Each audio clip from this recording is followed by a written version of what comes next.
নমস্কাৰ বন্ধু বান্ধৱীসকল, আপোনালোকক পুনৰবাৰ ৰেডিঅ' এক্সপ্ৰেছন চেনেলত স্বাগতম জনাইছোঁ। আজি মই আপোনালোকৰ লগত আলোচনা কৰিম যে জুবিন গাৰ্গে 300 কোটি টকাৰ প্ৰজেক্ট লৈ মুখ্যমন্ত্ৰীৰ ওচৰত কিয় গৈছিল। আজি এইটো ভিডিঅ'ৰ জৰিয়তে জানিব পাৰিব। আপোনালোকৰ ওচৰত এটা ৰিকুৱেষ্ট, যদি মোৰ চেনেলত নতুনকৈ আহিছে তেনেহ'লে প্লিজ চেনেলটো ছাবস্ক্ৰাইব কৰিব আৰু বেল আইকনটো প্ৰেছ কৰি দিব। মুখ্যমন্ত্ৰী সৰ্বানন্দ সোণোৱালক কা আন্দোলনৰ সময়ত কঠোৰ ভাষাৰে সমালোচনা কৰিছিল জুবিন গাৰ্গে। কিন্তু হঠাৎ কৰোনা ভাইৰাছৰ এই জটিল পৰিস্থিতিৰ মাজতে মুখ্যমন্ত্ৰীৰ কাষত উপস্থিত হৈছিল জুবিন গাৰ্গ। কিয় গৈছিল জুবিন মুখ্যমন্ত্ৰীৰ কাষ লৈ? অসমীয়া প্ৰতিদিনৰ ডিজিটেল সংস্কৰণ এক বিশেষ প্ৰতিবেদন। শনিবাৰ দিনা মুখ্যমন্ত্ৰী সৰ্বানন্দ সোণোৱালৰ কাষত হঠাৎ উপস্থিত হৈছিল জুবিন গাৰ্গ।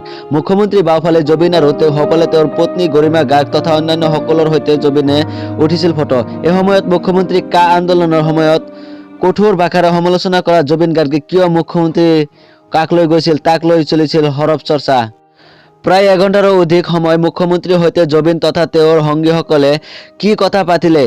জুবিন গাৰ্গে এই সন্দৰ্ভত কিছু কথা কৈছে যদিও অসমীয়া প্ৰতিদিনৰ ডিজিটেল সংস্কৰণ কিয়নো জুবিন গাৰ্গ মুখ্যমন্ত্ৰীৰ সাক্ষাতৰ বাবে গৈছিল সেই সন্দৰ্ভত জানিবলৈ মুখ্যমন্ত্ৰী এক ঘনিষ্ঠ সূত্ৰৰ সৈতে যোগাযোগ কৰিছিল।